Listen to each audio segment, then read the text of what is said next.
Assalamualaikum warahmatullahi wabarakatuh. Sahabat yang dicintai Allah, Ramadan menjadi kesempatan bagi umat muslim meningkatkan kualitas ibadahnya. Salah satu amalan yang biasa dilakukan dalam bulan suci Ramadan adalah sedekah. Baru-baru ini, banyak aksi sosial yang dilakukan berbagai lapisan masyarakat. Donasi makanan menjadi salah satu cara untuk membantu sesama masyarakat di tengah pandemi COVID-19. Bantuan makanan tersebut ditujukan untuk masyarakat yang kurang mampu hingga tenaga medis yang sedang berjuang menyembuhkan pasien yang terpapar virus corona. Aksi sosial yang dilakukan banyak orang dan beberapa momennya pun tersebar di media sosial. Bahkan seorang pengusaha turut terjun langsung membagikan makanan untuk orang yang membutuhkan.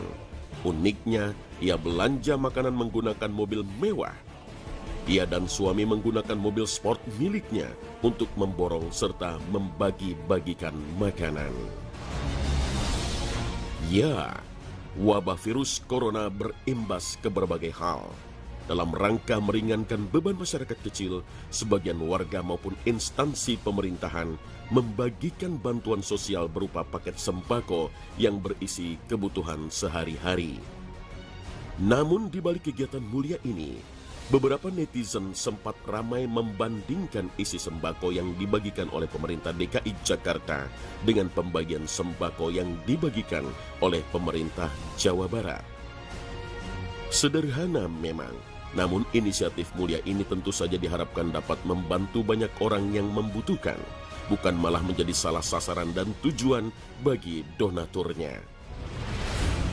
Sahabat yang dicintai Allah, dalam Islam diperbolehkan beramal dengan terang-terangan, termasuk sedekah sekalipun. Allah Subhanahu wa Ta'ala berfirman dalam surah Al-Baqarah ayat 271.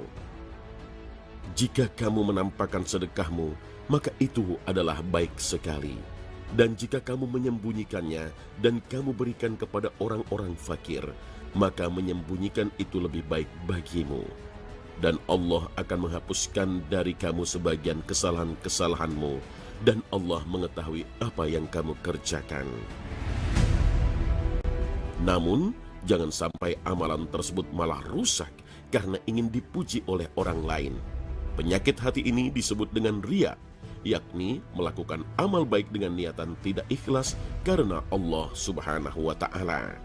Allah Subhanahu wa Ta'ala berfirman dalam surah Al-Baqarah ayat 264 yang artinya, hai orang-orang yang beriman, janganlah kamu menghilangkan pahala sedekahmu dengan menyebut-nyebutnya dan menyakiti perasaan si penerima, seperti orang yang menafkahkan hartanya karena riya kepada manusia. Ada penyakit yang perlu untuk kita antisipasi jauh lebih dibanding penyakit jasad. Apa dia? Penyakit hati.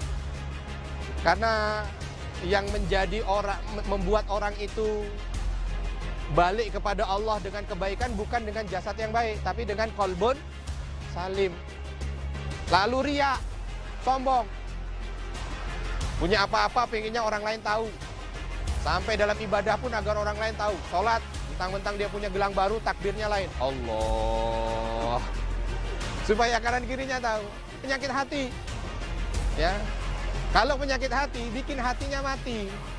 Banyak kerugian ketika hati mati. Tapi salah satunya yang paling membuat manusia rugi ketika hatinya mati adalah dia tidak bisa merasakan sulit, susah, sakit ketika dia melaksanakan maksiat. Jadi seolah maksiat itu biasa buat dia. Ini bahaya luar biasa. Sahabat yang dicintai Allah, dalam bahasa Arab, riya berasal dari kata ra yang artinya memperlihatkan. Sedangkan menurut istilah, riya artinya memperlihatkan suatu ibadah dan amal salih kepada orang lain, bukan mencari ridho Allah Subhanahu wa Ta'ala. Ya, amal perbuatan yang diridhoi Allah Subhanahu wa Ta'ala ialah amal yang diniatkan kepada Allah semata dan dikerjakan dengan ikhlas sesuai dengan kemampuan. Sementara amalan yang tidak akan diterima oleh Allah merupakan amal ibadah yang dikerjakan dengan niat bukan kepada Allah, tidak ikhlas karena ingin mendapat imbalan berupa pujian atau penghargaan. Riya kini sudah begitu merajalela. Meskipun dari setiap orang memiliki kadar yang berbeda, tetap saja tujuannya adalah sama-sama ingin mendapat pujian dari manusia dan tidak ikhlas. Sifat ini dapat menimpa siapa saja, bahkan termasuk orang mukmin yang soleh dan salehah sekalipun. Riya sangat berbahaya karena merupakan salah satu penyakit hati yang menjadikan seseorang terkena penyakit munafik.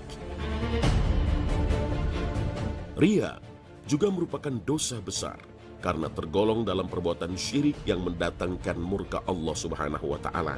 Balasannya tidak lain adalah siksa api neraka. Perbuatan riya termasuk ke dalam syirik kecil dan hukumnya adalah haram.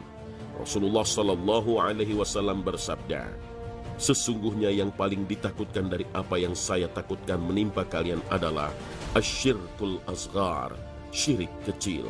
Maka para sahabat bertanya, apa yang dimaksud dengan asyirkul asghar? Beliau Shallallahu Alaihi Wasallam menjawab, ar-riya. Hadis riwayat Ahmad. Maka sahabat yang dicintai Allah, kita perlu untuk mewaspadai penyakit riya. Kenapa? Karena ternyata riya ini merupakan bahagian daripada jirat-jirat syaitan yang memang diberikan untuk menghancurkan dan menggelincirkan para hamba-hambanya yang saleh. Ini adalah salah satu jeratan yang memang betul-betul oleh syaitan itu menjadi bahagian senjata utama bagi mereka-mereka. Karena memang begini, ketika orang itu melakukan amal soleh, maka jeratannya atau bisikannya itu bukan bisikan untuk melakukan perbuatan maksiat seperti membunuh, tidak. Bagi kita yang melakukan aktivitas amal soleh itu tidak akan ada bisikan setan untuk membunuh, tidak ada bisikan setan untuk mungkin berzina dan lain sebagainya. Tapi yang lebih utama itu adalah bagaimana bisikan itu agar menghancurkan amal ibadahnya dengan apa? Dengan riya. Ketika dia beribadah ingin dilihat orang, ketika dia beribadah ingin didengar orang dan lain sebagainya. Sahabat yang dicintai Allah, riya adalah penyakit hati yang tidak jelas keberadaannya. Karena kapanpun, dimanapun seseorang hendak beramal soleh, sifat ini selalu muncul tiba-tiba dan bisa mengakibatkan habis semua amal kebaikan kita. Beberapa jenis riya yang biasa muncul dalam diri manusia di antaranya. Pertama, riya dalam niat. Hal ini berkaitan dengan niat seseorang saat akan melakukan perbuatan yang menyebabkan tidak adanya keikhlasan. Kedua, riya dalam perbuatan, yaitu menunjukkan segala perbuatan atau ibadah di hadapan orang lain dengan tujuan untuk diperhatikan dan mendapat pujian. Riya dalam perbuatan diantaranya riya badan, seperti memamerkan tubuh yang kurus tanda rajin berpuasa. Dan riya dalam pakaian misalnya, mengenakan pakaian yang sesuai dengan syar'i agar dianggap sebagai seorang yang alim. Selain itu, riya dalam ucapan juga termasuk riya dalam perbuatan, seperti membaca Al-Quran dengan suara yang merdu dan fasih di hadapan orang agar dipuji. Sifat manusia yang kecenderungan ingin dipuji dan takut dicela menyebabkan riya menjadi sangat samar dan tersembunyi. Terkadang, seorang merasa telah beramal ikhlas karena Allah, namun ternyata secara tak sadar ia telah terjerumus ke dalam penyakit riya. Setan akan selalu menggoda hamba Allah untuk beramal agar dianggap hebat oleh orang lain. Ya, setan tidak akan berhenti berusaha menjadikan amalan manusia tidak bernilai di sisi Allah Subhanahu wa Ta'ala. Di antara cara jitu setan adalah dengan menjerumuskan anak Adam dalam berbagai model riya, sehingga sebagian orang melakukan riya yang sangat halus dan terselubung.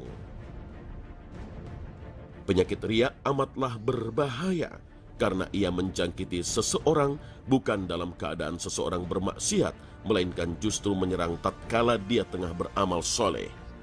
Bahkan Rasulullah Shallallahu Alaihi Wasallam mengatakan bahwa penyakit riya lebih berbahaya dari fitnah Dajjal. Rasulullah Shallallahu Alaihi Wasallam bersabda, "Maukah kamu kuberitahu tentang sesuatu yang menurutku lebih aku khawatirkan terhadap kalian daripada fitnah Al-Masih Ad-Dajjal?" Para sahabat berkata, "Tentu saja." Beliau bersabda, syirik khafi yang tersembunyi, yaitu ketika seseorang berdiri mengerjakan sholat, dia perbagus sholatnya karena mengetahui ada orang lain yang memperhatikannya. Hadis riwayat Ahmad. Kekhawatiran beliau lebih besar daripada kekhawatiran terhadap ancaman fitnah Dajjal, karena hanya sedikit yang dapat selamat dari bahaya riya ini. Karena riya terkait dengan niat dan termasuk amalan hati yang hanya diketahui oleh Allah Ta'ala, maka bahaya riya dapat menimpa seluruh manusia di setiap zaman dan setiap saat. Na'udzubillahi min dzalik. Oleh karena itu, sebagai seorang muslim yang bertakwa kepada Allah Subhanahu wa Ta'ala dan Rasul-Nya, sudah sepatutnya kita menjauhi sifat tercela ini. Maka sahabat yang dicintai Allah, kita perlu tahu ikhlas merupakan bahagian sesuatu yang penting. Nabi SAW menegaskan, innamal a'malu binniyat wa innamal likulli imri'in ma nawa. Sesungguhnya setiap apa yang dilakukan oleh seorang hamba itu pasti akan ada niatnya, dan dia akan mendapatkan dari apa yang dia niatkan. Maka itu yang harus dijaga. Lalu bagaimana tanda-tanda riya itu hadir pada diri seseorang? Tanda riya itu hadir ketika satu orang itu melakukan amal soleh, inginnya dipuji. Jadi kalau seandainya dilakukan aktivitas amal soleh tapi ternyata tidak ada yang memuji, dia langsung loyo dan tidak melakukan amal soleh itu. Yang kedua, ketika dia melakukan amal soleh secara berjamaah, beramai-ramai, dia senang. Tapi kalau seandainya hanya sendiri, dia tidak mau, balik belakang dan tidak mengerjakan itu lagi. Nah, ini merupakan bahagian daripada tanda dan ciri. Jangan beramal karena orang lain lihat. Beramallah secara sir, diam-diam, yang kadang-kadang orang lain tidak lihat, tapi bismillah. Yang ketiga, jangan harapkan dan nantikan pujian orang. Sekali-sekali beramal solehlah tanpa ada pengharapan apapun dari orang.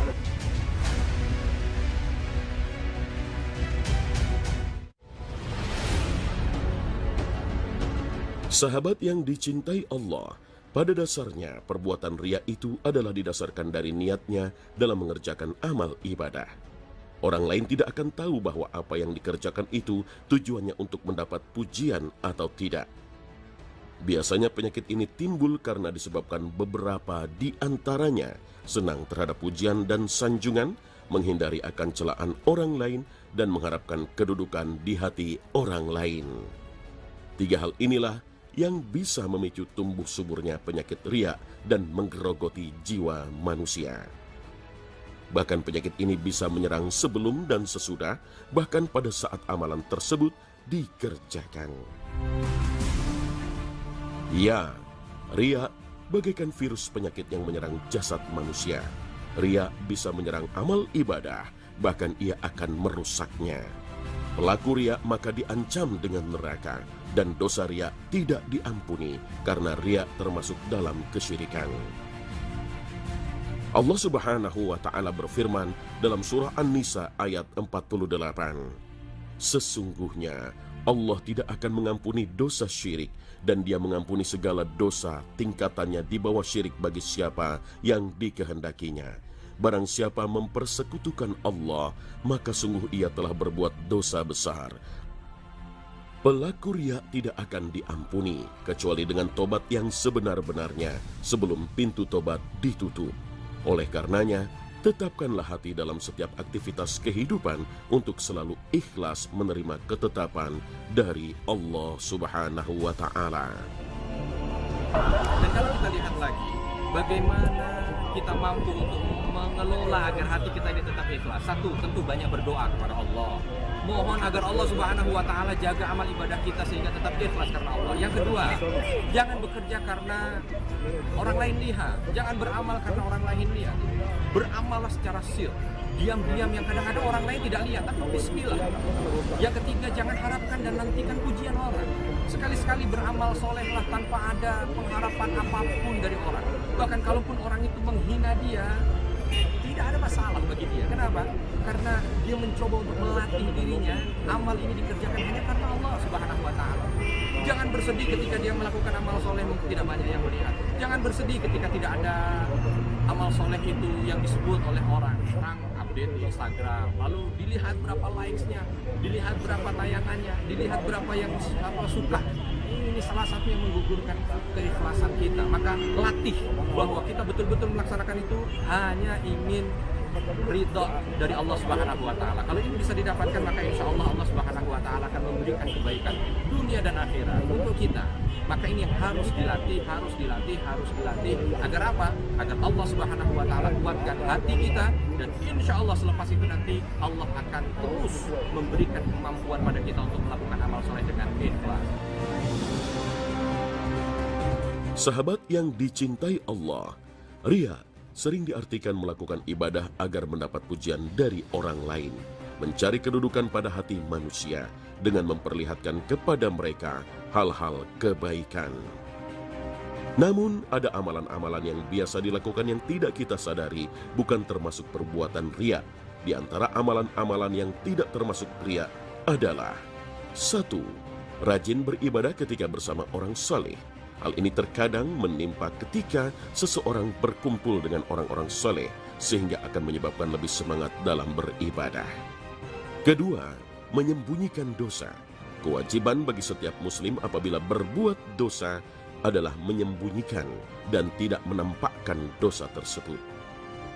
3. Memakai pakaian yang bagus.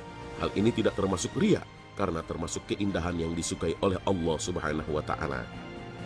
Nabi SAW bersabda, sesungguhnya Allah itu maha indah dan menyukai keindahan.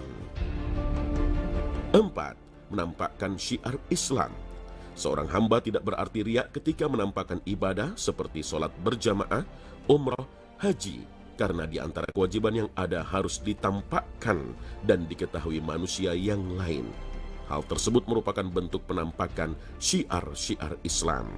Dan agar terhindar dari sifat riya, kita dianjurkan membaca doa, Allahumma inni a'udzubika an usyrika bika wa ana a'lamu wa astaghfiruka lima la a'lamu.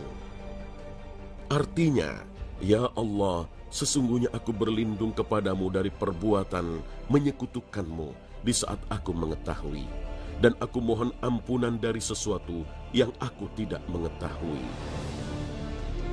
Sahabat yang dicintai Allah, letak kebahagiaan bukanlah dengan memiliki istana yang megah, kendaraan yang super mewah, ataupun harta yang melimpah.